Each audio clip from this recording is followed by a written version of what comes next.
महाराज की जय। सद्गुरु श्री साईनाथुनि शरद बाबूजी की जय।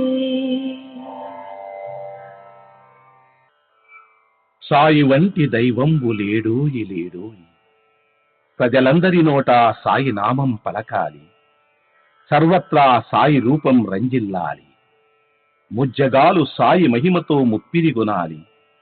సాయి పదరవళులు మన హృదయ కుహరంలోని నిశ్శబ్ద నిశీధిలో ప్రతిధ్వనించాలి. ప్రణవనాద వీచికల్లా సాయి జ్ఞాన సౌరభాలు సర్వత్రా వ్యాపించాలి. ఆ సుజ్ఞాన సౌరభాల ఆస్వాదనలో మన మనసులు మత్తెక్కాలి. సాయి ప్రేమామృత ధారలు అంతటా నిరంతరం వర్షించాలి. ఆ ప్రేమామృత ధారలలో తడుస్తూ, ఆ జ్ఞాన సౌరభాల మత్తులో ఆనందంగా నర్తిస్తూ సాయి వంటి దైవంబు లేడోయి లేడోయి అని అందరూ ఏకకంఠంతో గానం చేయాలి. అదే నా ఆశ, ఆశయం, ఆకాంక్ష. అదొక మధుర స్వప్నం.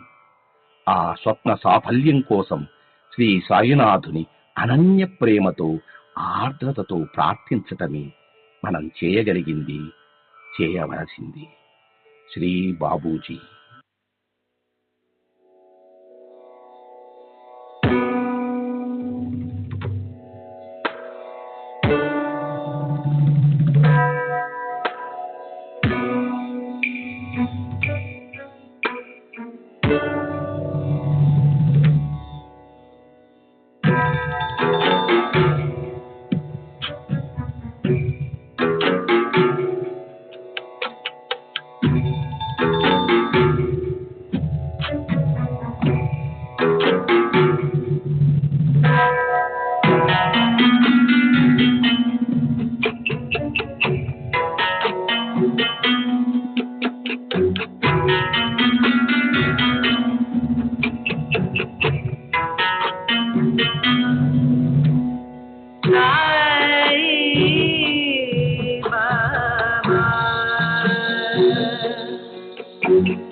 सच्चिदानंद सद्गुरु साईनाथ महाराज की जय।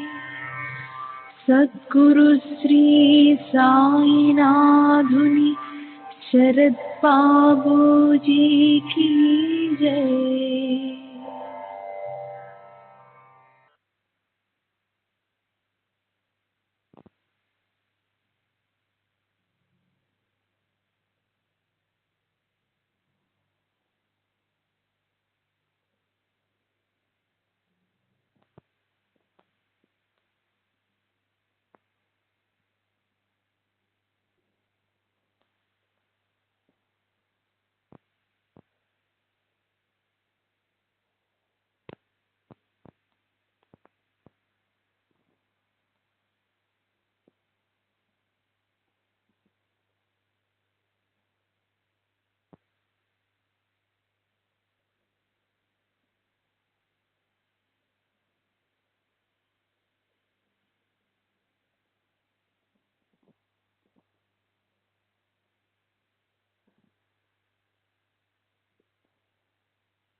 सच्चिदानंद सद्गुरु साईनाथ महाराज की जय।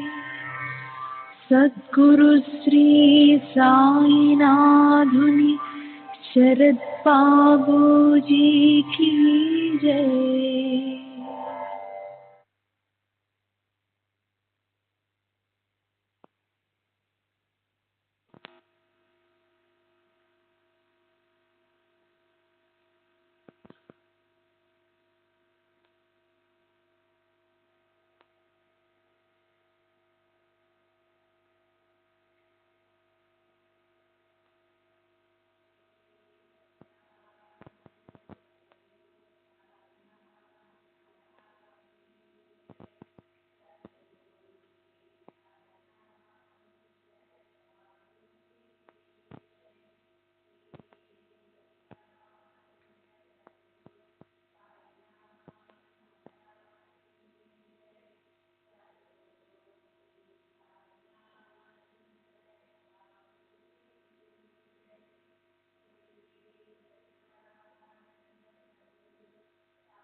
श्री सच्चिदानंद सद्गुरु साईनाथ महाराज की जय।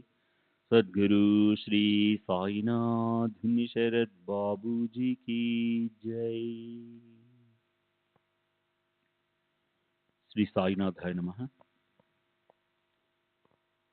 శ్రీ సాయి సచ్చరిత్రము 15వ అధ్యాయం నిన్నటి తర్వాయి.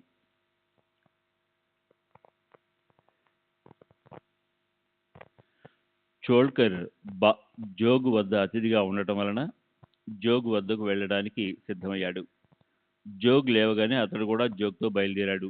బాబా జోగుతో ఇతనికి త్రాగడానికి కప్పులో చక్కెర బాగా ఎక్కువగా వేసి టీ ఇవ్వు అని చెప్పారు. తన మృక్కును గుర్తుకు తెచ్చిన మాటలను చెవిన పడగానే చోల్కర్ చకితుడయ్యాడు. కళ్ళ నుండి ఆనందాశ్రులు దొరుకుతుండగా సాయి చరణాలపై సరసునుంచాడు. జోగుకు వింతగా అనిపించింది.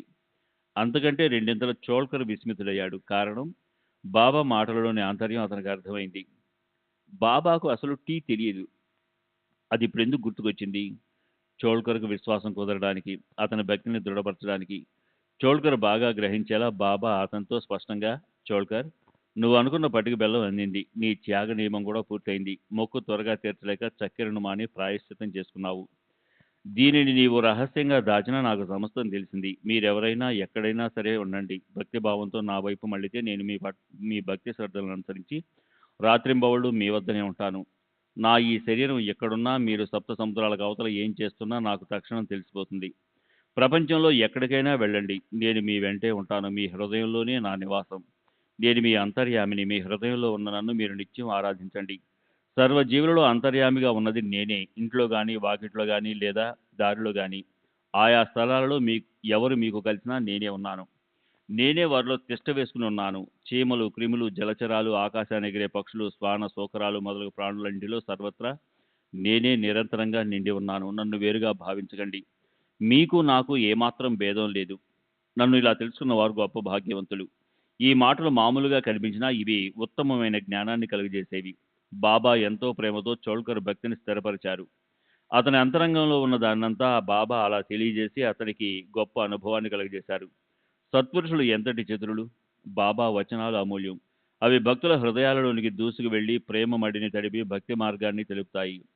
చాతక పక్షి యొక్క తృష్ణను తీర్చడానికి మేఘం దయతో ధారగా వర్షిస్తుంది. దాని ఫలితంగా భూమి అంతా తడుస్తుంది. ఇది అదే విధంగా జరిగింది. పాపం చోల్కర్ ఎక్కడివాడో దాసగణ సంకీర్తన కారణంగా బాబాకు మ్రొక్కుకున్నాడు. బాబా కూడా ప్రసన్నులయ్యారు. ఈ చమత్కార లీలతో సత్పురుషుల అంతరంగం ప్రకటమైంది. బాబా జ్ఞానోపదేశం చేయడానికి తత్పరులై ఉండి ఇటువంటి అవకాశాలను కలిగిస్తారు. చోల్కర్ కేవలం నిమిత్త మాత్రుడు. భక్తులందరికీ శ్రేయాన్ని కలిగించడానికి బాబా చేసే అనూహ్యమైన లీలలను అవలోకిస్తూ ఉండాలి. ఇటువంటిదే మరో లీలను వర్ణించి ఈ అధ్యాయాన్ని సమాప్తి చేస్తాను. బాబాను ఒకరు ఏమని ప్రశ్నించారు, వారు దానికి ఎలా సమాధానం ఇచ్చారు. ఒకసారి బాబా మసీదులో తమ ఆసనంలో కూర్చుని ఉండగా ఒక భక్తుడు వారి ఎదుట కూర్చుని ఉన్నప్పుడు ఒక బల్లి కిచకిచమని పలికింది. బల్లి పలకడం భవిష్యత్తును సూచిస్తుందని అతడు సహజమైన జిజ్ఞాసతో బాబాను ప్రశ్నించాడు. బాబా, వెనుక గోడపైన బల్లి ఎందుకు కిచకిచమని పలుకుతుంది? దాని మనసులో ఏమి ఉండి ఉంటుంది? అది అశుభ సూచకం కాదు కదా అని అడిగాడు. బాబా అతనితో ఔరంగాబాద్ నుండి సోదరి తనను కలుసుకోవడానికి ఇక్కడికి వస్తుందని ఆనందంతో పలుకుతుంది అని చెప్పారు. అది అసలే బల్లి. అదెంత ప్రాణి? దానికి అమ్మ, నాన్న, అన్న, అక్క ఉంటారా? దానికి ప్రపంచ వ్యవహారాలు ఏముంటాయి? బాబా వినోదానికి ఏదో అలా చెప్పి ఉంటారని తనలో అనుకుని అతడు ఊరికినే కూర్చున్నాడు. ఇంతలో ఔరంగాబాద్ నుండి ఒక గృహస్థుడు గుర్రం మీద బాబా దర్శనానికి వచ్చాడు. అప్పుడు బాబా స్నానం చేస్తున్నారు. అతని ప్రయాణం ఇంకా ముందుకు సాగాలి. కానీ దాణా లేకుండా గుర్రాలు నడవవు. అందుచేత శనగలు కొని తేవాలని బజారుకు బయలుదేరాడు. భుజానికి తగిలించున్న సంచిలోని చెత్తను దులిపాడు. బల్లిని గురించి ప్రశ్నించిన వ్యక్తి ఆశ్చర్యంగా అతన్ని చూడసాగాడు.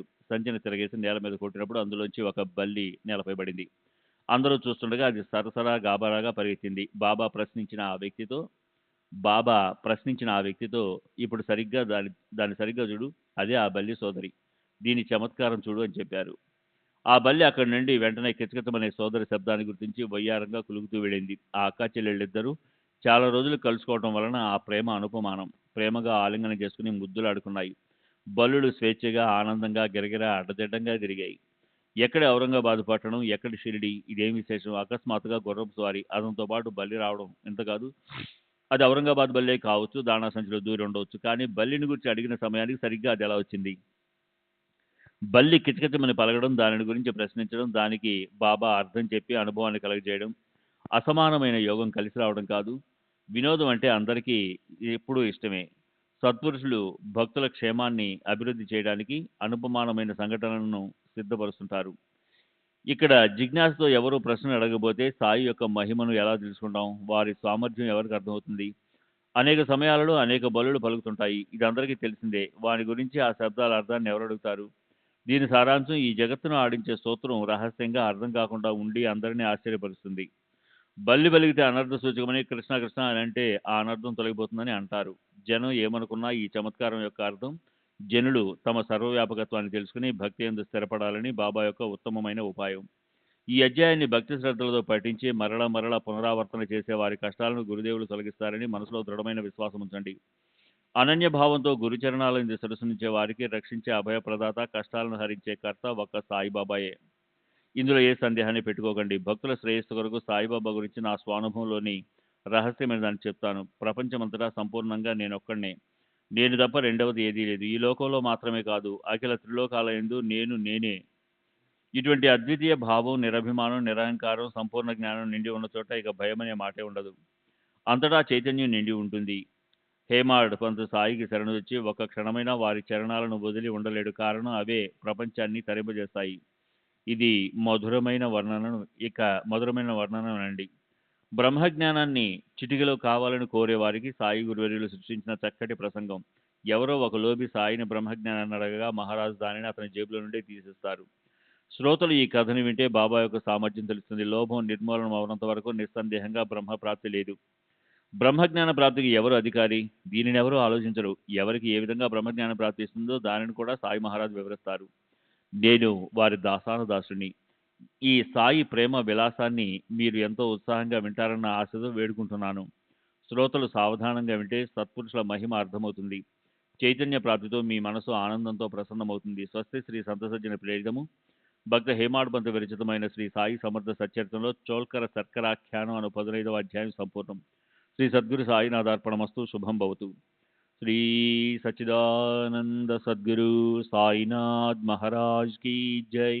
सद्गुरु श्री साईनाथुनि शरद बाबूजी की जय.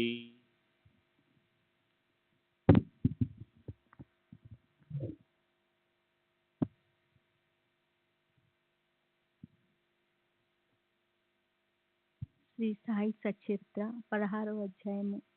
శ్రీ గణేశాయ నమః. శ్రీ సరస్వతాయ నమః. శ్రీ గురుభ్యో నమః. శ్రీ కులదేవతాయ నమః. శ్రీ సీతారామచంద్రోభ్యాయ నమః. శ్రీ సద్గురు సాయినాథాయ నమః. రాజాదిరాజ చక్రవర్తి శాంతి సింహాసనంపై వెరిసెల్లు మూర్తి స్వానంద సామ్రాజ్యాధిపతి గురు మహారాజా, మీకు అనన్యంగా వందనం చేస్తున్నాను. అభేద భక్తి సహజ స్థితి ఇరుప్రక్కల మీకు వింజామర్లు వీచుతాయి. స్వానుభూతి సత్య ప్రతితి మీకు గౌరవంగా గాలిని వీస్తాయి. ఆత్మస్థితి ఛత్రాన్ని, శాంతి వివేకము దండాన్ని ధరించి ఉంటాయి. మాయా మోహాది షడ్రిపులు మీ వద్ద ఒక్క క్షణమైన నిలబజాలవు. 4 వేదాలు, షడ్దర్శనాలు, అష్టదశ పురాణాలు, వైదాలికుల వలె ఉన్న మీ జ్ఞాన ప్రకాశము, స్వానందం వ్యాపించి ఉన్న మీ సభా వైభవం ఎంత గొప్పది. విరక్తి, భక్తి, శుద్ధ, జ్ఞానం, శ్రవణ, మనన, నిధి, ధ్యాసనలు, ఆత్మానుసంతానము, సాక్షాత్కారము ఈ అష్టప్రధానులు మీ సేవలో ఉంటాయి. శాంతి, దాంతి అనే దివ్యమణులు కంఠాభరణాలుగా మెరుస్తుంటాయి. మీ వాణి వేదాంత సాగర సుధా తరంగిణి వలె మధురమైనది. పదునైన జ్ఞానం అనే ఖడ్గ ప్రహారంతో నరకటానికి లేచిన మీ హస్తాన్ని చూచి భవవృక్షం గడగడా వణుగుతుంది. జై నిరంజన, అవ్యయ, గుణాతీత, యోగిరాజా, దీనులను ఉద్ధరించడానికి పరోపకారార్థం మీరు శరీరాన్ని ధరించారు. గత అధ్యాయంలో ఒక భక్తుని కోరిక నెరవేరి అతని మొక్కును తీర్చినప్పుడు బాబా అతని నిర్ణయాన్ని తెలియపరిచారు. సద్గురువుకి ఎప్పుడు ఏ కోరికలు ఉండవు. వారి కోరికలను శిష్యులు తీర్చగలరా? వారు శిష్యులకు సేవ చేసి శిష్యుల కోరికలను తీర్చి వారిని కోరికలు లేని వారు చేస్తారు. వారికి భక్తితో పత్రిని, పుష్పాలను అర్పిస్తే అతి ప్రేమగా స్వీకరిస్తారు. అదే అహంభావంతో అర్పిస్తే వెంటనే తిరస్కరిస్తారు. సచ్చిదానంద సాగరులైన వారికి బాహ్యోపచారాలు అవసరం ఏముంది? అయినా గౌరవభావంతో ఉపచారాలను చేస్తే సంతోషంగా స్వీకరిస్తారు. ఏమీ తెలియని అజ్ఞాన ముసుగును కప్పుకొని జ్ఞానాన్ని ప్రసాదిస్తారు. మర్యాదను అతిక్రమించకుండా మధురమైన శిక్షణను ఇస్తారు. భక్తితో వారి సేవను చేసిన వారు బ్రహ్మ సాయుధ్యాన్ని పొందుతారు. అందువల్ల ఇతర సాధనలన్నీ వదిలి గురుసేవలోనే లీనమైపోవాలి.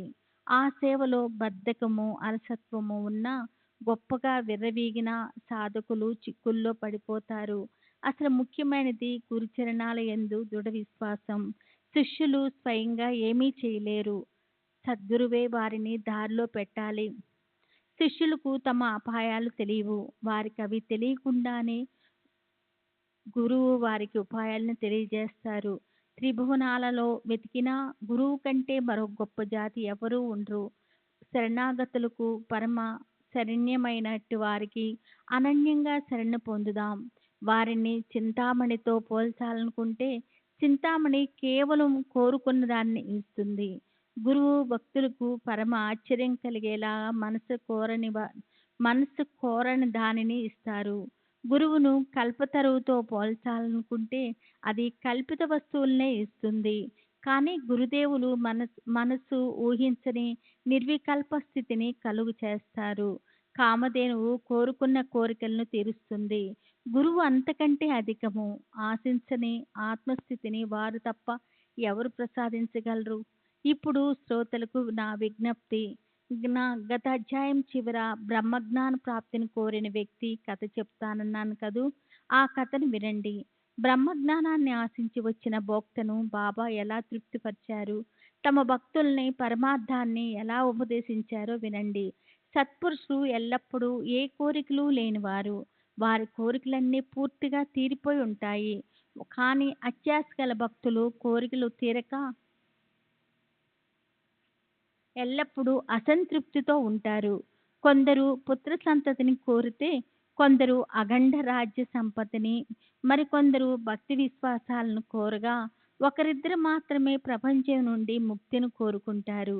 ఇట్లే ధన సంపాదనలో నిమగ్నులైన ఒక భక్తుడు బాబా యొక్క గొప్ప కీర్తిని విని వారిని దర్శించుకోవాలని తలచాడు. అతని ఇంట చాలా సంపద ఉంది, సంతానం ఉన్నారు, అపరిమితంగా దాసాదాసి జనం ఉన్నారు. అతనికి ఉదారమూర్తి అయిన బాబాను దర్శించుకోవాలని తోచింది. బాబా గొప్ప బ్రహ్మజ్ఞాని, సాధు సత్పురుషుల మక్తుమని అమోఘమైన లీలలను చేస్తారు. అట్టి వారి చరణాలపై మస్తకాన్ని ఉంచుతాను. నాకు ఇతర ఏ కోరికలు లేదు, ఏ కొరత లేదు. నేను బ్రహ్మజ్ఞానాన్ని అడుగుతాను. అది కానీ అవలీలగా లభిస్తే నేను ధన్యనవుతానని తలచాడు. అప్పుడు అతని మిత్రులు, బ్రహ్మను తెలుసుకోవటం సులభం కాదు. నీ వంటి లోబికి బ్రహ్మ ప్రకటమవటం దుస్సాధ్యం. ధనం, భార్య, బిడ్డల కంటే వేరే ఆనందం తెలియని వానికి బ్రహ్మ కేవలం భ్రాంతి. అట్టి వారికి విశ్రాంతి ఎక్కడిది? ఇంద్రియ శక్తి క్షీణించిన తర్వాత ప్రపంచంలో ఎవరూ గౌరవించరు. అప్పుడు ఖాళీగా ఊరికే కూర్చొని బ్రహ్మ గురించిన ఆలోచనలను అల్లుకుంటారు. నీ బ్రహ్మ జిజ్ఞాస కూడా అలాంటిదే. లోబిలా చేతి నుండి డబ్బు రాల్చకపోతే నీ కోరికను తీర్చేవారెవరూ దొరకరు అని చెప్పారు. అయినా అతడు ఆ కోరికతో షిరిడి బయలుదేరాడు. తిరుగు ప్రయాణానికి కూడా టాంగా బండి మాట్లాడుకొని సాయి చరణాల వద్దకు చేరాడు. వారి దర్శనం చేసుకుని వారి పాదాలకు వందనం చేశాడు. అప్పుడు సాయిబాబా పలికిన మధుర వచనాలను శ్రోతలు శ్రవణం చేయండి. ఈ సాయి కథాకల్పతరువును ఏకాగ్రత అనే నీటితో తడిపితే చక్కగా ఉంటుంది. శ్రోతలకు శ్రద్ధ, ఆదరం అభివృద్ధి అయిన కొలది మంచి ఫలాలను ప్రసాదిస్తుంది. దీని యొక్క అన్ని శాఖలు భక్తిరసంతో నిండి సుగంధ పుష్పాలను పుష్పింపచేసి మధుర ఫలాలతో నిండి భక్తుల కోరికలను తీరుస్తుంది. బ్రహ్మజ్ఞానాన్ని కోరిన వ్యక్తి బాబాతో, బాబా బ్రహ్మను చూపించండి, నేను అందుకోసమే వచ్చాను. షిరిడి బాబా బ్రహ్మను అతి త్వరగా చూపిస్తారని ప్రజలు అంటారు. నేను ఆ కోరికతోనే ఇంత దూరం వచ్చాను. ప్రయాణంలో చాలా శ్రమ పడ్డాను. అయినా బ్రహ్మజ్ఞానం లభిస్తే నేను కృతాకృతనవుతాను అని అన్నారు. బాబా అతనితో ఇలా అన్నాడు, నీవేం చింతపడకు, ఇప్పుడు నీకు ఖచ్చితంగా బ్రహ్మను చూపిస్తాను. ఇక్కడంతా నగదు వ్యవహారమే, అప్పు మాటే లేదు. నీ వలె అడిగేవారు దుర్లభం. అంతా ధనాన్ని, సంపాదన కోరుతారు. కష్టాలను, రోగాలను నివారించండి అని అడుగుతుంటారు. లౌకికమైన మర్యాదలను, రాజనీతి పదవులను కోరుతారు. ఎప్పుడూ సుఖాలనే అడుగుతుంటారు. కేవలం ఐకకు సుఖాల కోసం జనం షిరిడీకి పరిగెత్తుకొని వచ్చి ఫకీర్నైన నన్ను భజిస్తారు. కానీ బ్రహ్మను ఎవరూ అడగరు. నాకు అటువంటి భక్తులు అనేక మంది. నీ వంటి వారు ఇక్కడ కరువు. నేను బ్రహ్మ జిజ్ఞాసుల కొరకు ఆదుర్తతో ఉన్నాను. నాకు ఈరోజు పర్వదినము. బ్రహ్మ వస్తువు పైన బీదితో సూర్యచంద్రుల నియమంగా ఉదయించటము, నియమంగా అస్తమించటము, వాని ప్రకాశము నియమబద్ధంగా ఉండటము, గ్రీష్మ వసంతాది ఋతువులు ఇంద్రాది దేవతలు, రాజులు నియమంగా ప్రజలను పాలించటము అన్నిటికీ మూల కారణం బ్రహ్మయే. అందువల్ల శరీరం విడిపోక ముందే వివేకవంతులు బ్రహ్మజ్ఞానాన్ని సాధించడానికి ప్రయత్నిస్తారు. అది లేకపోతే జనన మరణాల పునరావర్తన ఆగకుండా వెంటే ఉంటాయి. బ్రహ్మను తెలుసుకోకుండా శరీరము పతనమైతే ప్రాపంచిక బంధనాలు తొలగిపోవు. కనుక పునర్జన్మ తప్పదు. బ్రహ్మ ఏమిటో నేను నీకు సర్వం చూపిస్తాను. చూడు, చుట్టబడి ఉన్న బ్రహ్మజ్ఞాన సారాన్ని నిన్ను సుఖసికాంతం పెనవేసుకొని ఉన్నదాన్ని నేను బయటికి తీసి చూపిస్తాను. ఎంతటి సుధా మధురవాణి! అది కేవలం అద్వైత సుఖాల గని. సంశయాలతో సంశయ ఆందోళనలు గలవారిని ఉద్ధరించ సామర్థ్యం కలది. క్షణికానందాన్నిచ్చే సుఖ ప్రలోభాలతో అహోరాత్రులు చిక్కుకున్న వారిని కూడా బాబా వచనాలు మంచి విహితాచరణలో పెడతాయి. చింతామణి ప్రసన్నమైతే లౌకిక సుఖాలు లభిస్తాయి. మహేంద్రుడు ప్రసన్నుడవుతే స్వర్గ సంపదలు లభిస్తాయి. ఇంతకంటే ఘనంగా గురువు అలౌకికమైన వారిని ప్రసాదిస్తారు. గురువుకు సమానమైన దాత లేరు. వారు ప్రసన్నులైతే దుర్లభమైన బ్రహ్మను భక్తులకు చూపిస్తారు. వారి మధుర గాథను శ్రవణం చేస్తే ప్రాపంచిక వ్యధలను మర్చిపోయవచ్చు. బ్రహ్మను కోరి వచ్చిన వారికి ఎలా పాఠం చెప్పాలో బాబాకు తెలుసు. అతన్ని కూర్చోబెట్టి అతను కోరి వచ్చిన విషయాన్ని మర్చిపోయేలా ఇతర విషయాలలో లీనమయ్యేలా చేశారు. తర్వాత బాబా ఒక కుర్రవాణ్ణి దగ్గర పిలిచి, వెంటనే నందు వద్దకు వెళ్ళు. బాబాకు 5 రూపాయలు అత్యవసరము కనుక కాసేపటి కోసం అప్పు వెంటనే ఇవ్వమని అతనితో చెప్పు అని అన్నారు. ఆ అబ్బాయి నందు వద్దకు వెళ్ళగా అతని ఇంటికి తాళం వేసి ఉంది. వెంటనే తిరిగి వచ్చి ఆ విషయాన్ని బాబాకు మనవి చేశాడు. బాబా అబ్బాయితో, మళ్ళీ వెళ్ళు, బాబా వ్యాపారి ఇంటి వద్దే ఉండి ఉంటాడు. అదే మాట అతనితో చెప్పి రూపాయలను తీసుకుని రా అని చెప్పారు. అక్కడికి వెళ్ళటం కూడా వృధా అయింది. బాబా కూడా అప్పుడు ఇంట్లో లేరు. ఆ మాటే అబ్బాయి బాబాతో ఆదరంగా చెప్పాడు. బాబా వెంటనే అతన్ని మరో ఒకరిద్దరి వద్దకు పంపారు. ఆ అబ్బాయి వృద్ధాగా తిరిగి అలసిపోయాడు. కానీ ఎక్కడ గవ్వైనా దొరకలేదు. సర్వంతర్యామి అయిన సాయిబాబాకు ఆ సమయాన నందు కానీ బాలా వ్యాపారి కానీ ఇంట్లో ఉండరని పూర్తిగా తెలుసు. మానవుని రూపంలో కదలాడుతూ మాట్లాడుతూ ఉన్న సజీవ బ్రహ్మ సాయి. వారికి 5 రూపాయలు కరువా? బ్రహ్మను కోరి వచ్చిన వ్యక్తి కోసం అలా అద్భుతాన్ని చేశారు. బంధువులు ఇంటికి వస్తే వారి కోసం తయారు చేసిన హల్వా, మృషాన్నము వగైరా ఇతరులకు కూడా లభిస్తుంది. బ్రహ్మజ్ఞానాన్ని కోరిన వ్యక్తిని నిమిత్త మాత్రునిగా చేసి సాయిబాబా అందరి శ్రేయస్సు కొరకై భక్తులకు బోధించారు. ఆ వ్యక్తి జేబులో 250 రూపాయల నోట్ల కట్ల ఉండదని సాయినాథులు తెలుసుకున్నారు. మరి అది అతనికి తెలీదా? అతనికి కళ్ళు లేవా?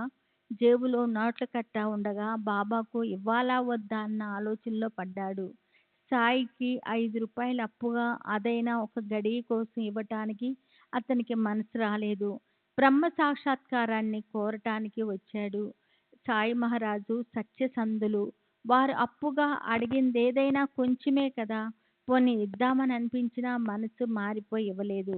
5 రూపాయలు ఇవ్వటానికి ప్రాణం ఒప్పుకోలేదు. ఈ చిన్న సహాయం చేయలేనివాడు మూర్తి భవించిన లోభమే గదా.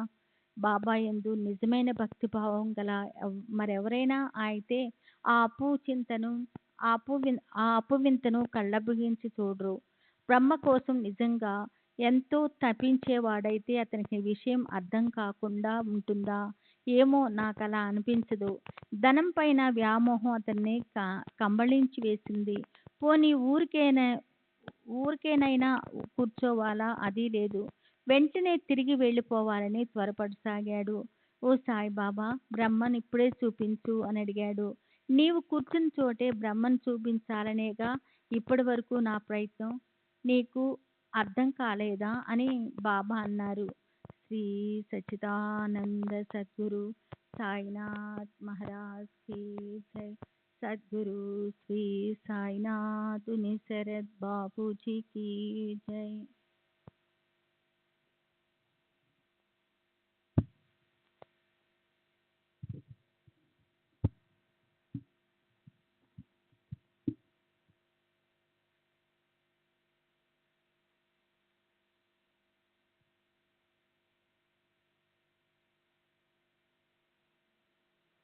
నేను బద్ధుణ్ణి, ముక్తుణ్ణి కావాలి అని దృఢ నిశ్చయ ఆసక్తి ఉన్నవారు మాత్రమే ఇక్కడ అర్హులు. అత్యంత అజ్ఞానులు కానీ లేదా పూర్ణ జ్ఞానులు కానీ కాదు.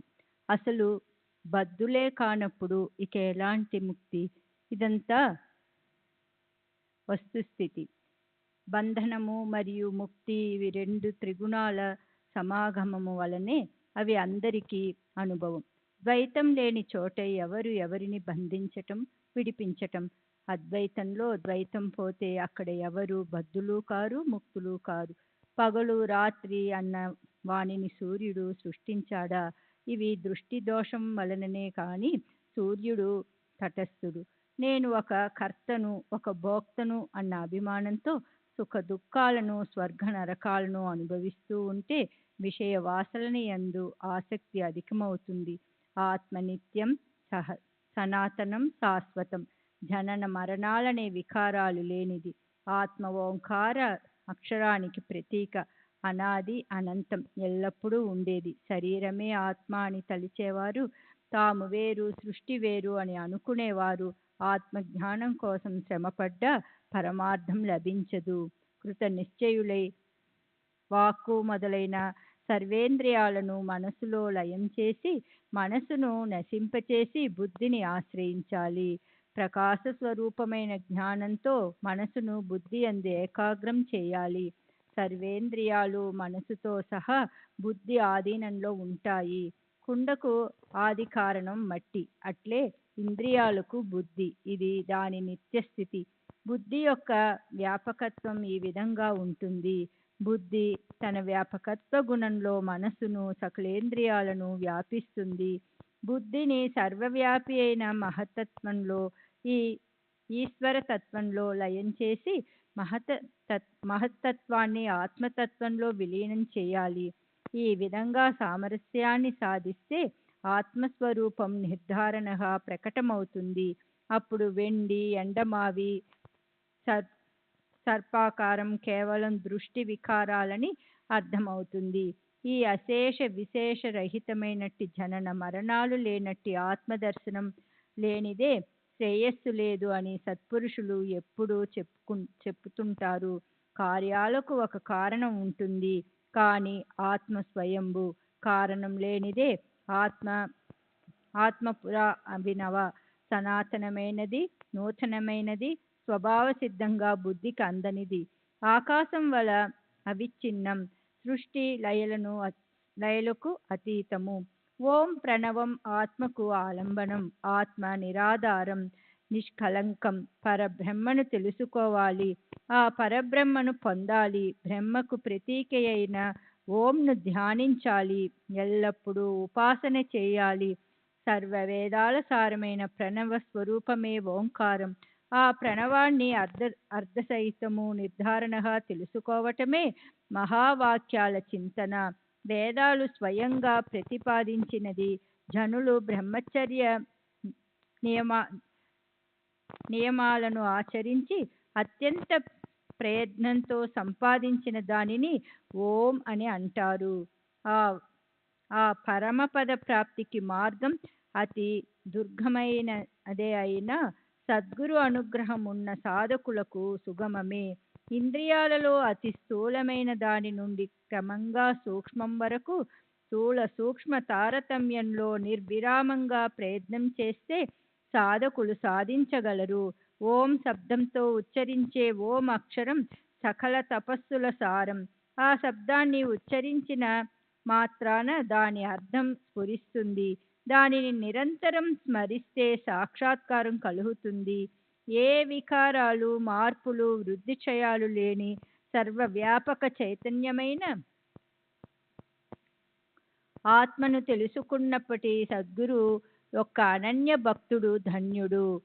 ఆధ్యాత్మిక, ఆది భౌతిక, ఆది దైవికమనే త్రివిధ తాపాలలో ఎల్లప్పుడూ తపించిపోయేవారు ఈ భాగ్యాన్ని ఎలా అనుభవించగలరు?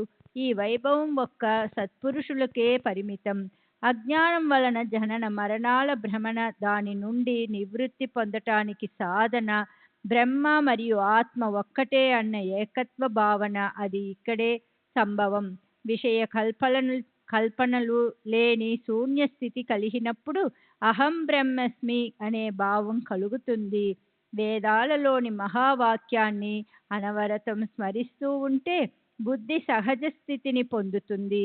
అప్పుడు గురు వచనాలు, శాస్త్ర ప్రమాణాలు అనుభవంలోనికి వచ్చి అంతర్బాహ్యకరణ వృత్తి మనసుతో సహా శాంతించి ఆత్మజ్ఞానం లభిస్తుంది. అదే ఉత్తమ దర్శన ప్రాప్తి.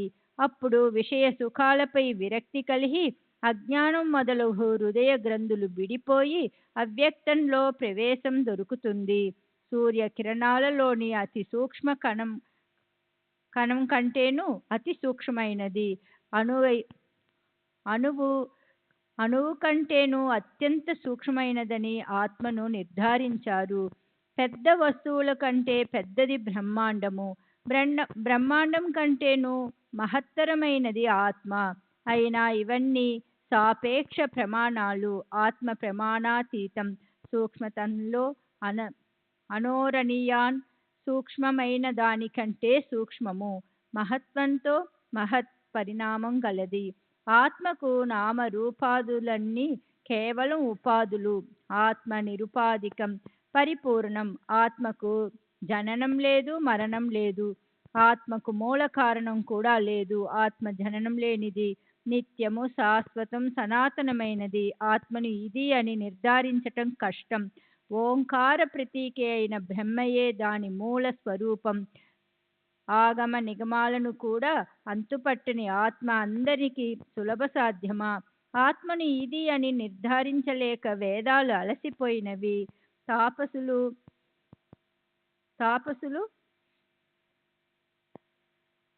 పవనాసులయ్యారు. ఉపనిషత్తులు చేతులు వేలాడేశాయి.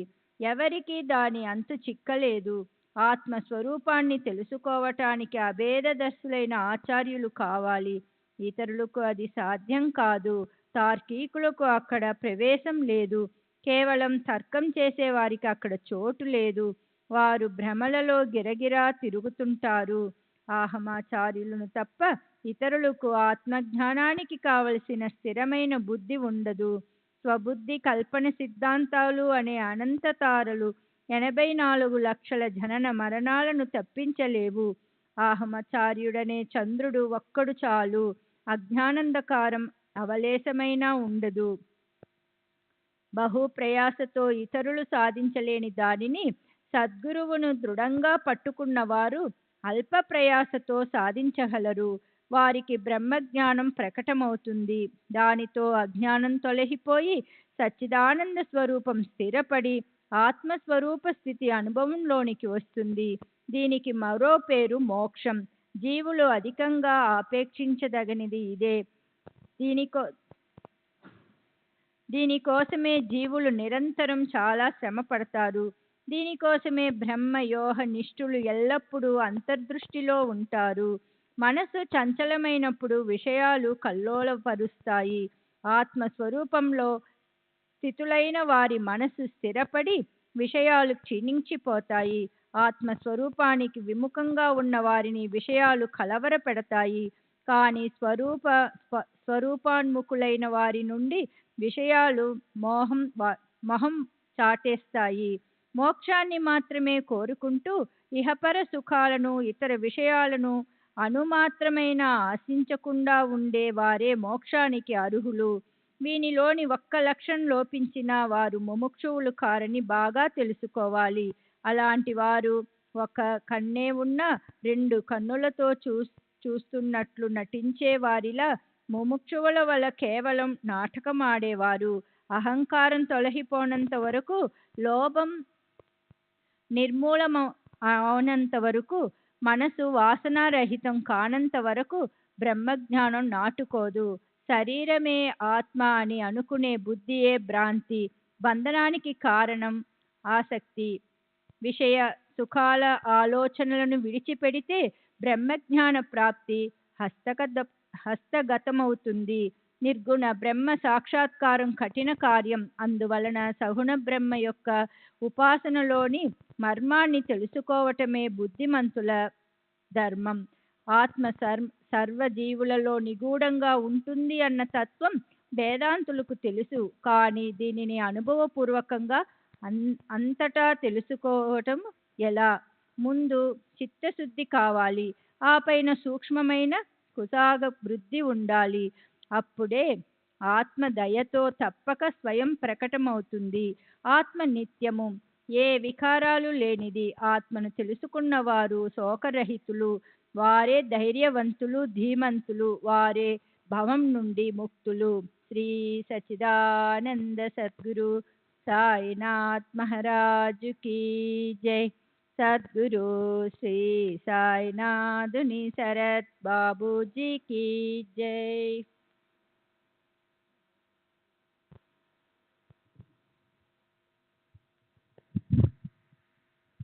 శ్రీ సచ్చిదానంద సద్గురు సాయినాథ్ మహారాజ్ కీ జై. సద్గురు శ్రీ సాయినాథుని శరత్ బాబూజీ కీ జై. ఇక్కడ ప్రవచన ప్రావీణ్యం కానీ, గ్రంథార్థ ధారణా శక్తి కానీ, లేక వేదశృతుల విశ్లేషణ కానీ అవసరం లేదు.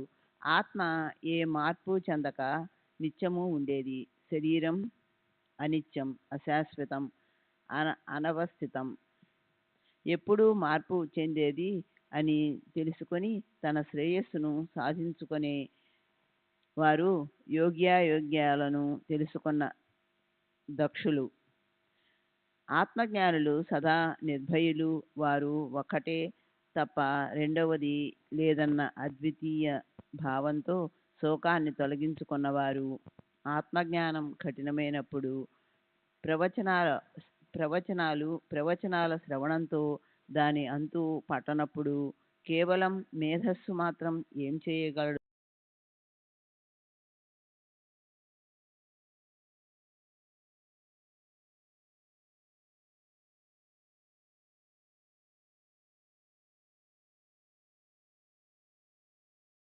లేక ఆత్మజ్ఞానాన్ని మాత్రమే కోరుకునే వారికి, ఆత్మను చాలా అధికంగా ఆపేక్షించే వారికి ఈ పరమ ప్రయోజనం.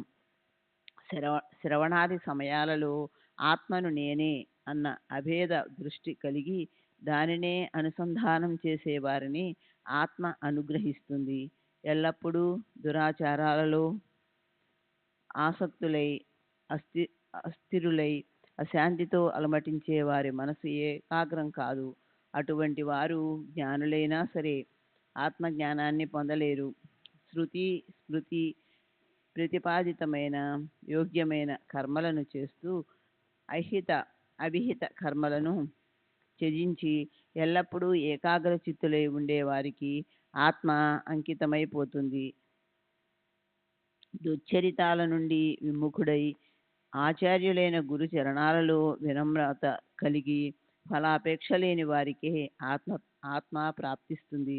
విషయ సుఖాలలోని కోరికలను తీరనంత వరకు, కేవలం ఆత్మనే కోరుకోనంత వరకు, సకల మనోవృత్తి ఆగిపోనంత వరకు ఆత్మారాముడు దుర్లభం.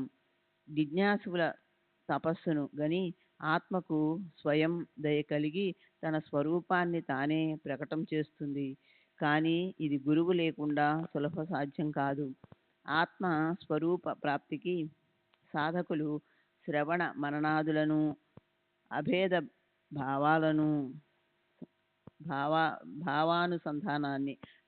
భావానుసంధానాన్ని చక్కగా చేస్తే ఆత్మజ్ఞానం సుఖంగా లభిస్తుంది. ఈ ప్రపంచమంతా అజ్ఞానమయం. ప్రపంచ వ్యాప్తికి మూల కారణం అజ్ఞానమే. జ్ఞానం వినా మోక్షానికి వేరే ఆధారం లేదని తెలుసుకోవాలి. అనుమానం మరియు యుక్తి ప్రభావం ఇవి శాస్త్ర జ్ఞానాన్ని అనుభవంలోకి తెచ్చుకోవడానికి మనసులోని ప్రపంచం నశించిపోతేనే జ్ఞానోద్భవం, లేదా అది అసంభవం. మహాత్ముడైన పాపాత్ముడైన జీవాత్మయే పరమాత్మ అని తెలుసుకొని వ్యవహరించేవారు మహాత్ముడు. అతడొక్కడే అభేదాత్మ.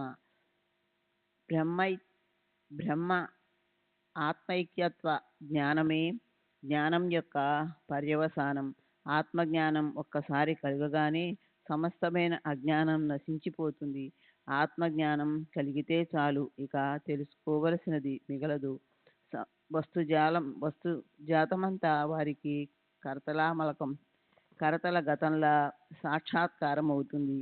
ఆత్మజ్ఞానం వలన ప్రపంచ నివృత్తి మరియు వెంటనే శుభప్రదమైన మోక్షంతో పరమానంద ప్రాప్తి. ఆత్మజ్ఞానం కంటే సూక్ష్మం, మహత్తు కంటే మహత్తరం అని చెప్పడం ఆత్మ యొక్క సర్వవ్యాపకత్వాన్ని,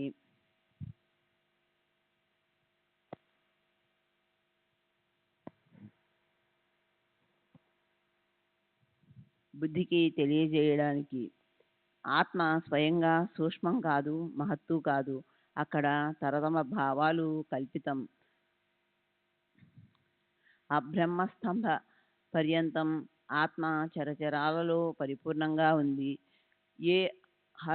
ఏ హద్దు లేని అనిర్వచనీయమైన ఈ ఆత్మ యొక్క అస్తిత్వాన్ని బుద్ధికి తెలియజేయడానికి ఆత్మను వాక్కుతో వచనాలతో పరిమితం చేస్తారు.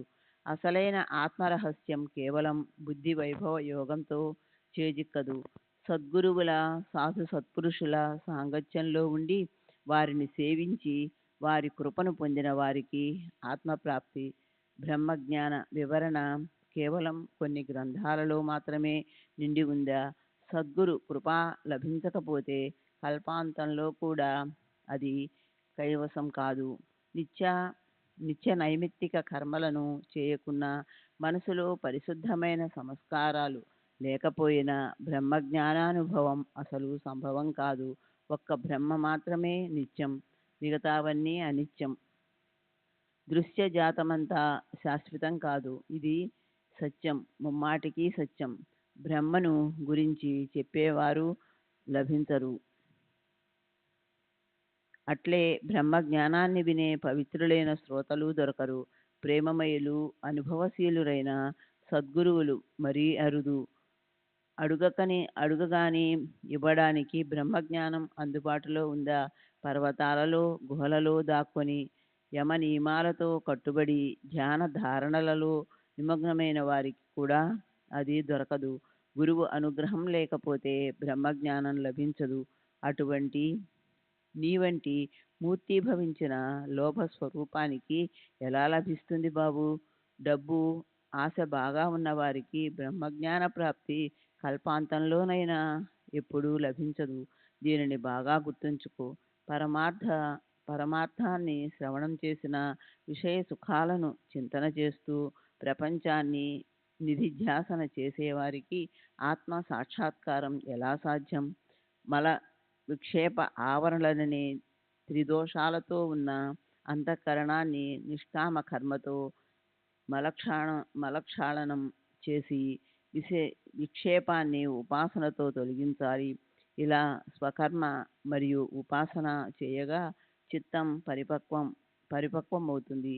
మల విక్షేపాలు నిర్మూలం కాగా ఆవరణ మిగులుతుంది. ఈ ఆవరణ సర్వ అనర్థాలకు బీజం. సూర్యుని ప్రకాశంతో అంధకారం తొలగిపోయేలా జ్ఞానం ప్రకటమవగానే అజ్ఞాన ఆవరణ నశిస్తుంది.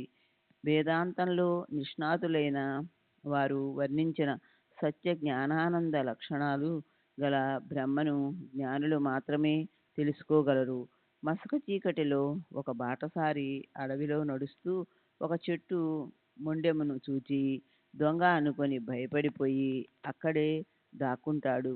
నేనొక్కడే ఉన్నాను, నా వద్ద డబ్బుంది, వాడు దారి దోపిడీ చేసే దొంగలా ఉన్నాడు, ఇప్పుడేం చేయాలి? ప్రాణంపై ఇక భరోసా లేదు అని అనుకుంటాడు. దూరం నుండి దీపం రాగానే చెట్టు మొండెం బయటపడి అతని భయం తొలగిపోయింది. చెట్టును చూచి దొంగ అని భ్రమించినది భ్రాంతి అని అర్థమైంది. ఇప్పుడు శ్రోతలకు బ్రహ్మజ్ఞాన ప్రాప్తికి అడ్డంకులను మనవి చేశాను. తరువాత అధ్యాయంలో శ్రేయాన్ని కోరే వారికి శ్రేయస్సు తన స్వరూపాన్ని ప్రకటించడం వినండి. హేమాడ్ సాయి పాదాలలో దొర్లి తనకు స్ఫురించినది చెప్పాడు. సాయిబాబా దయతో చెప్పించిన దానిని అమాయక భక్తులు వింటారు. స్వస్య శ్రీ సంత సజ్జన ప్రేరితము భక్త హేమాడ్ పంత విరిచితము అయిన శ్రీ సాయి సమర్థ సచ్చరితంలో బ్రహ్మజ్ఞాన కథనమును 16వ అధ్యాయం సంపూర్ణం. శ్రీ సద్గురు సాయినాథార్పణమస్తు. శుభం భవతు. శ్రీ సాయి సచ్చరిత్ర 17వ అధ్యాయం. శ్రీ గణేశాయ నమః. శ్రీ సరస్వత్యై నమః. శ్రీ గురుభ్యో నమః. శ్రీ కులదేవతాయై నమః. శ్రీ సీతారామచంద్రాభ్యాం నమః. శ్రీ సద్గురు సాయినాథాయ నమః. ఈ అధ్యాయంలో శ్రేయం మరియు ప్రేయం లక్షణాలను వర్ణిస్తానని గత అధ్యాయంలో చెప్పాను కదూ. వారిని శ్రద్ధగా శ్రవణం చేయండి. ప్రకాశం అంధకారం అన్యోన్య సంబంధంతో ఒకేలా ఉన్నా అవి పరస్పర భిన్నంగా ఉంటాయి. శ్రేయ ప్రేయాలు అంటే ప్రియమైన వాటి కొరకు పరుగులు తీసే మనసు గలవారు స్వార్థంతో పతనమైపోతారు. శ్రేయం వివేక రూపమైతే ప్రేయం అవివేక రూపం. శ్రేయాలకు సంబంధించిన విషయాలు కేవలం జ్ఞానానికి సంబంధించినవి. ప్రేయాల విషయాలు అజ్ఞానానికి సంబంధించినవి. ప్రేయాలు వివేకులకు ఎప్పుడూ పొరపాటున పడనివ్వవు. శ్రేయాలు అజ్ఞానులకు రుచించవు. కనుక కామినులు యందు ప్రీతి, ఇంద్రియాలకు విషయ సుఖాలపై కోరిక ఉన్నంత వరకు వివేక వైరాగ్యాలు సంపాదించుకోనంత వరకు ప్రేయాలే మధురంగా ఉంటాయి. నీరు క్షీరాలు బాగా కలిసిపోయేలా ప్రేయాలు శ్రేయాలు కలిసే ఉంటాయి. మానస సరోవరంలోని హంస పాలను మాత్రమే సేవిస్తుంది. ధీరులు, బుద్ధిమంతులు, అదృష్టవంతులు కేవలం శ్రేయాలనే ఆపేక్షిస్తారు. ప్రియాలకు ఎప్పుడూ విముఖులై ఉంటారు. కానీ మందబుద్ధులు శరీరం, పశువులు, సంతానం, ధనం, గౌరవం మొదలగు యోగక్షేమాల వెంటబడి ఒక్క ప్రేయాలనే సాధించుకుంటారు. శ్రేయాలు ఏవి, ప్రియాలు ఏవి, ఈ రెండింటిని మానవులు బాగా తెలుసుకున్న స్వతంత్ర బుద్ధి కలవారవడం వలన రెండింటిలో దేనిని గ్రహించాలి అన్నది వారి అధీనంలోనే ఉంటుంది. అయినప్పటికీ రెండూ ప్రాప్తించినప్పుడు దేనిని గ్రహించాలో నిర్ణయించుకోవడం కష్టం. ప్రేయం మందబుద్ధులను జయించి వారిని ఆలింగనం చేసుకుంటుంది. నీరు కలిసిన పాలలో నుండి పాలను మాత్రమే గ్రహించే హంసలా ప్రేయాన్ని వదలి శ్రేయాన్ని స్వీకరించాలి.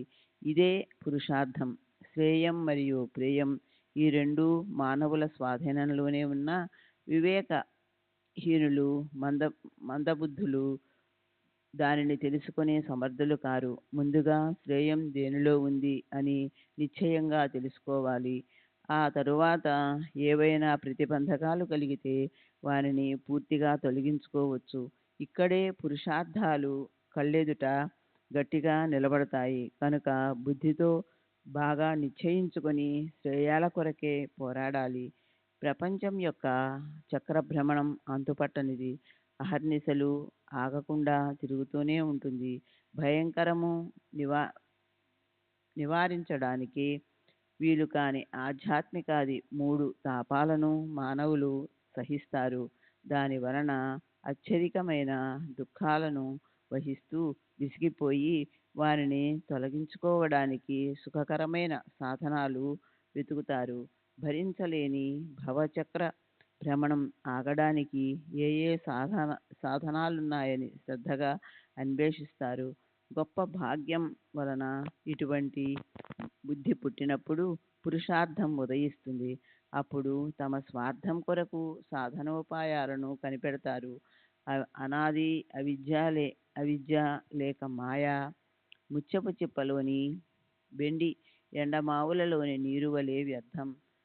అభాసరూపమైన మాయ గొప్ప అంతరాయం. దీనిని నశింపజేయాలి. స్వప్నంలో బంగారపు వడగళ్ల వాన పడుతుంది. అవసరానికి పనికి వస్తాయని అత్యంత శ్రమతో వాటిని మూట కట్టుకునే ప్రయత్నం చేస్తే మెలకువ రాగానే అవి మాయమైపోతాయి. కనిపించే వానిని కనిపించని వానిని అనుభవించాలన్న భోగ లాలసే ఆశ, తృష్ణ మరియు కోరికలు.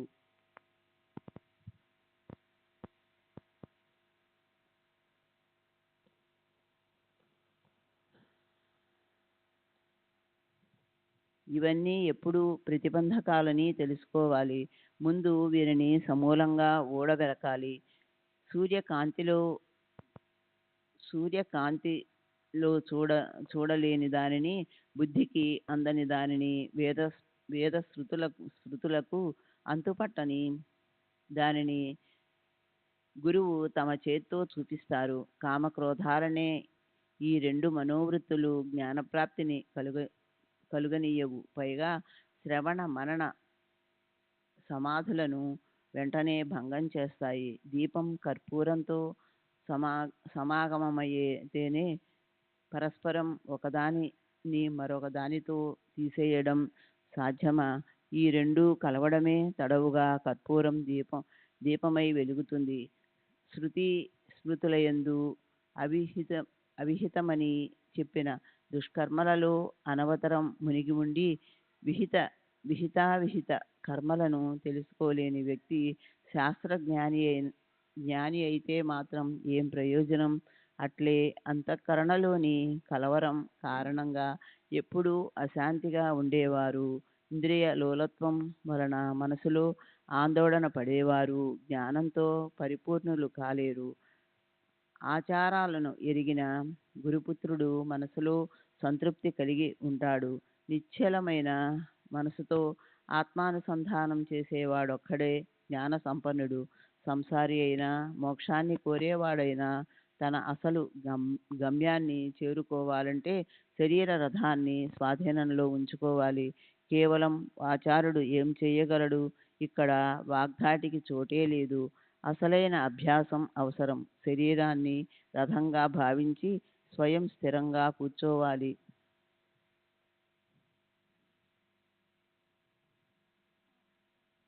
శ్రీ సచ్చిదానంద సద్గురు సాయినాథ్ మహారాజ్ కీ జై. సద్గురు శ్రీ సాయినాథుని శరత్ బాబూజీ కీ జై.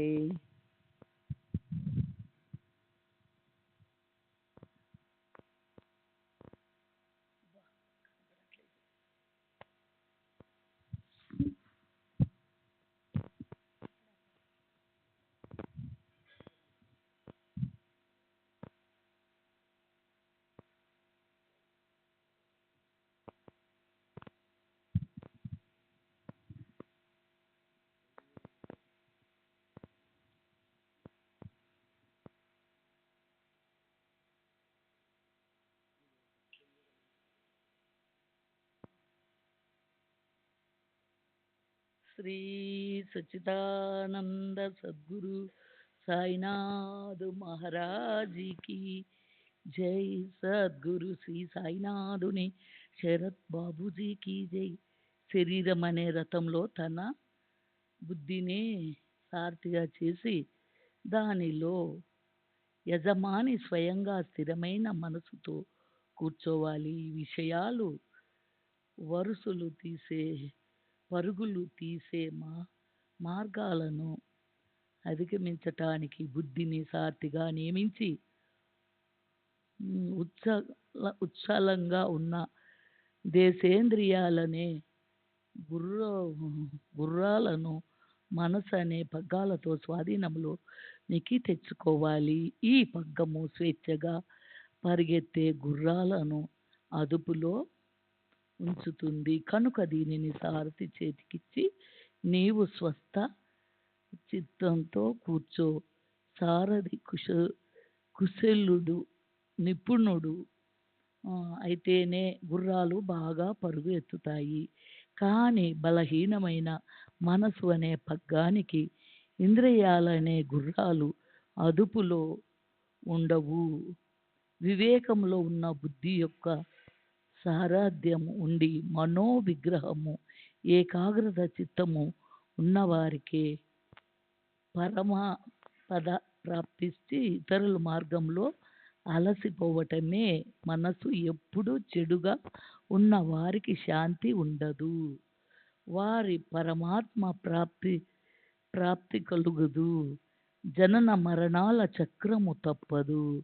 ఇటువంటి గొప్ప పరమ పద ప్రాప్తి స్వయంగా ప్రకటమైనప్పుడు ఇది నిజంగా ఎక్కడుంది అనే మనసులోని సంశయము దూరం అవుతుంది. ఇక్కడ వాదోపవాదాలు పనికిరావు. పరమేశ్వరుని అనుగ్రహంతోనే ఆత్మ యొక్క స్థానము తెలుస్తుంది. ఇతర వాదాలు వ్యర్థము. తర్కంలోని చాతుర్యము ఇక్కడ పనికిరాదు. తర్కం చేసేవారి మతి కుంటుపడుతుంది. అమాయకులైన భావికులే సిద్ధిని పొందగలరు. ఇదే ఇక్కడ విశేషము. ఉత్తమమైన సమ్యక్ జ్ఞానానికి కారణమైన ఆ గతి వేరు, ఆ బుద్ధి కూడా వేరుగా ఉంటుంది. శ్రీ సచ్చిదానంద సద్గురు సాయినాథ్ మహారాజ్ కీ జై. సద్గురు శ్రీ సాయినాథుని శరత్ బాబు. శ్రీ సచ్చిదానంద సద్గురు సాయినాథ్ మహారాజ్ की जय. సద్గురు శ్రీ సాయినాథుని శరత్ బాబూజీ की जय.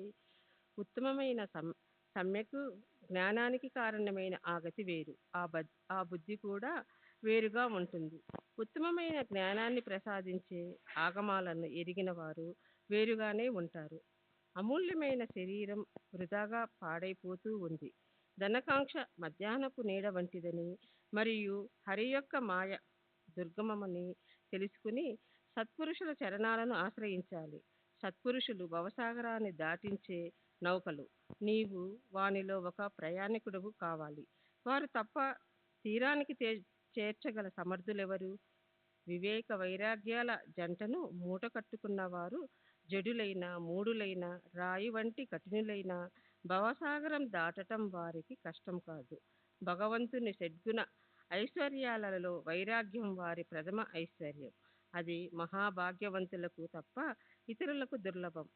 విహిత కర్మలను చేయకపోతే చిత్తశుద్ధి జరగదు. చిత్తశుద్ధి లేక జ్ఞాన సంపాదన సంభవం కాదు. కనుక కర్మ ఒకటే జ్ఞాన ప్రాప్తికి మూల కారణమని తెలుసుకోవాలి. నిత్య నైమితిక కర్మానుష్ఠాల ద్వారానే మనోమాలిన్యాలు క్షరణమవుతాయి. ఇలా పరిశుద్ధమైన అంతఃకరణలో వివేక వైరాగ్యాలు ఉత్పన్నమై శమధమాది సాధన సంపత్తి లభించి ఈ శరీరమందే మోక్షప్రాప్తి కలుగుతుంది. ఫలాపేక్షను త్యజించి ఏకాగ్ర చిత్త యోగంతో గురువును అనన్య శరణుజొచ్చు వారిని సద్గురువులు అక్కున చేర్చుకుంటారు. బాహ్య ప్రవృత్తి లేని భావికులు అనన్య భక్తులు జ్ఞాన ప్రాప్తితో ప్రజ్ఞానవంతులవుతారు. ఇతర ఉపాయాలు పనికిరావు. జ్ఞానం లభించిన తరువాత అధర్మ మార్గాలను అనుసరించేవారు ఇహపరాలకు దూరమై క్రింద కాక పైన కాక త్రిశంకుల మధ్య వేలాడుతారు. జీవుల అజ్ఞాన ప్రాప్తియే వాస్తవంగా ప్రపంచ ప్రవృత్తి. ఆత్మజ్ఞాన ప్రాప్తితో ప్రపంచం నివృత్తి అవుతుంది. ఆత్మను తెలుసుకున్న వారు ఎల్లప్పుడూ అహంభావ రహితులై ఉంటారు. వారికి ప్రపంచంలోని ధర్మధర్మాలు, శుభశుభాలు, హితాలు ఏమవసరం? తాను శరీరమే అన్న అహంభావం తొలగిపోయిన వెంటనే ప్రపంచ విషయాలయందు నివృత్తి కలుగుతుంది. అదే జీవుని యొక్క పరమాత్మ స్థితి అని నిశ్చయంగా గ్రహించాలి. ప్రపంచిక ప్రవృత్తి ఉన్నప్పుడు శత్రువులు మిత్రువులు ఉంటారు. కానీ నివృత్తి యందు అలా కాదు. అంతటా నేనే కనిపించగా ఇక శత్రుత్వం మిత్రుత్వం ఎక్కడుంటుంది? ఇటువంటి మహాసుఖం ముందు శరీరానికి కలిగే దుఃఖం ఏపాటిది? ఆ మహాసుఖం లభించాక ఇక ఐహిక సుఖాల కొరకు ఎవరు ఏడుస్తారు? ఐహిక దుఃఖాలు పర్వతాల వలె వారిపై పడ్డా ఏమాత్రం చెలించరు. పర్వతరాజు వలె ధైర్యంగా ఎదుర్కొంటారు. భగవంతుడు ఎవరి యందు ప్రసన్నుడవుతాడో వారికి ఆత్మను దర్శించుకోవాలన్న కోరిక కలిగిన వారికి ఇక్కడ భూలోకం పైన బ్రహ్మలోకం మూడో మూడో చోటు లేదు. శ్రీ సచిదానంద సద్గురు సాయినాథ్ మహారాజ్ की जय। सद्गुरु श्री साईनाथ निसरत बाबू जी की जय।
श्री सच्चिदानंद सद्गुरु साईनाथ महाराज की जय।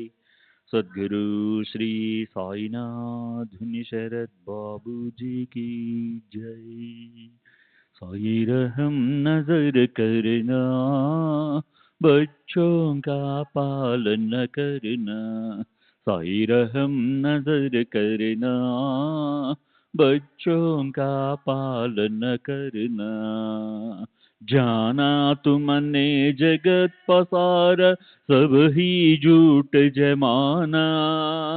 जाना तुमने जगत पसार, सब ही झूठ जमाना। साई रहम नजर करना, बच्चों का पालन करना। साई रहम नजर करना, बच्चों का पालन करना। मैं अंधा हूँ बंदा आपका, मुझसे पद दिखलाना। मैं अंधा हूँ बंदा आपका, मुझसे पद दिखलाना। साई रहम नजर करना, बच्चों का पालन करना। साई रहम नजर करना, बच्चों का पालन करना। दास गणों कहे अब क्या बोलूं, थक गई मेरी रसना। दास गणों कहे अब क्या बोलूं, थक गई मेरी रसना। साई रहम नजर करना, बच्चों का पालन करना। साई रहम नजर करना, बच्चों का पालन करना। रहमो नजर करो अब मोरे साई, तुम बिना नहीं मुझे माँ बाप भाई। नजर करो मैं अंधा हूँ बंदा तुम्हारा मैं अंधा हूँ, बंदा तुम्हारा मैं ना जानू, मैं ना जानू, मैं ना जानू। अल्लाह इलाही रहमो नज़र करो, रहमो नज़र करो, अब मोरे साई तुम बिना नहीं मुझे माँ बाप भाई, रहमो नज़र करो। काली जमाना मैंने गमाया, काली जमाना मैंने गमाया, साथी आखिर का, साथी आखिर का, साथी आखिर का तुम बिना कोई, रहमो नज़र करो, रहमो नज़र करो, अब मोरे साई तुम बिना नहीं मुझे माँ बाप भाई, रहमो नज़र करो। अपने मस्जिद का झाड़ू गणो है, अपने मस्जिद का झाड़ू गणो है, मालिक हमारे, मालिक हमारे, मालिक हमारे तुम बाबा साई, रहमो नज़र करो, रहमो नज़र करो, अब मोरे साई तुम बिना नहीं मुझे माँ बाप भाई, रहमो नज़र करो। श्री सच्चिदानंद सद्गुरु साईनाथ महाराज की जय। सद्गुरु श्री साईनाथ धुनी शरद बाबू जी की जय।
श्री सच्चिदानंद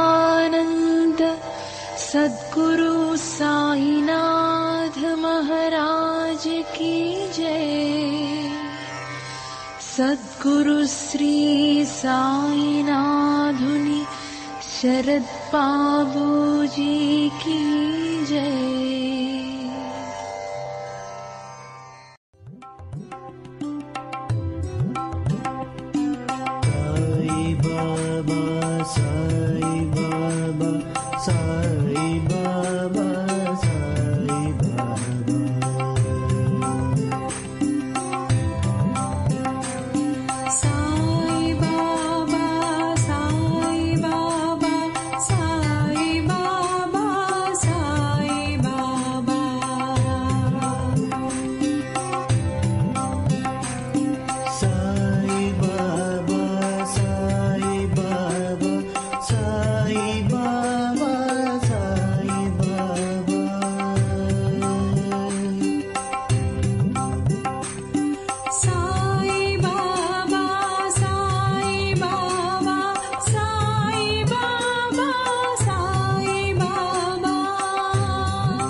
సాయి బాబా సాయి బాబా సాయి బాబా